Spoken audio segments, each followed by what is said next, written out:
Hi friends, welcome to Bala's kitchen. இன்றைக்கி பாலாஸ் கிச்சனில் அரைக்கீரை மசியல் பண்ண போகிறோம். அதுக்கு ஒரு கட்டு அரைக்கீரையை நல்லா வாஷ் பண்ணிவிட்டு நறுக்கி வச்சுருக்கோம். 2 பச்சை மிளகா, ஒரே ஒரு சின்ன கரண்டி பாசிப்பருப்பு எடுத்து வச்சுருக்கேன், உப்பு, மஞ்சப்பொடி, தேங்காய் ஒரு 5 துண்டு, வரமிளகா 3, கொஞ்சமாக அரிசி மாவு, பெருங்காயம் எடுத்து வச்சுருக்கேன்.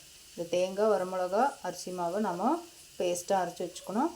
இந்த கீரையை வேக வச்சுக்கணும், பருப்பையும் வேக வச்சுக்கணும், உப்பு மஞ்சப்பொடி சேர்த்து கீரையை வேக வச்சுக்கலாம். இன்றைக்கி நான் ரைஸ் குக்கரில் தான் செய்ய போகிறேன், பார்க்கலாம் வாங்க. நான் ரைஸ் குக்கர் எடுத்து வச்சுருக்கேன். நிறையா ரெசிபி நம்ம ரைஸ் குக்கரில் பண்ணியிருக்கோம். இன்றைக்கி கீரை மசியலும் நான் ரைஸ் குக்கரில் பண்ண போகிறேன்.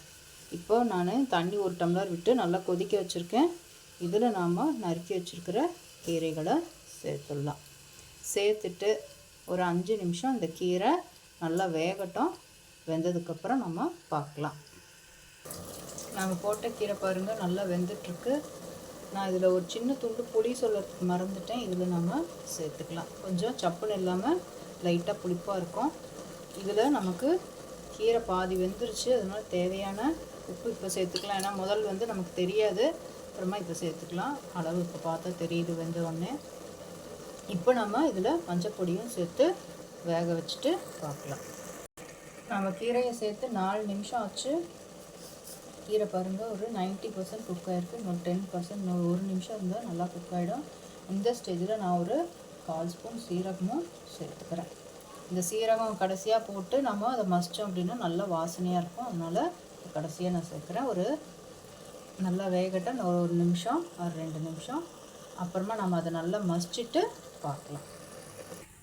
நம்ம கீரை வெந்துருச்சு. நான் அந்த தேங்காய் வரமிளகா வச்சுருந்தேன் இல்லையா, அதை அரைச்சி சேர்த்துட்டேன். நல்லா மசிச்சு விட்டுக்கலாம். நல்லா மசிச்சிட்டேன். இப்போ நாம் வேக வச்சுருந்த பாசிப்பருப்பையும் நான் இதில் சேர்த்துக்கிறேன். சேர்த்துட்டு ஒரு கொதி வந்தோடனே நம்ம இதில் தேங்காய் எண்ணெயில் கடுகு மட்டும் தாளிச்சுக்கொண்டா நம்மளோட கீரை மசியல் தயார். நான் இங்கே தேங்காய் எண்ணெயில் கடுகு, கடலைப்பருப்பு, உளுத்தம்பருப்பு, பெருங்காயம் சேர்த்துட்டு இதை நம்ம மசியலில் சேர்த்துடலாம். நம்ம மசியல் தயார். நீங்களும் ட்ரை பண்ணி பாருங்கள். Very simple. Thank you friends. Om Sairam.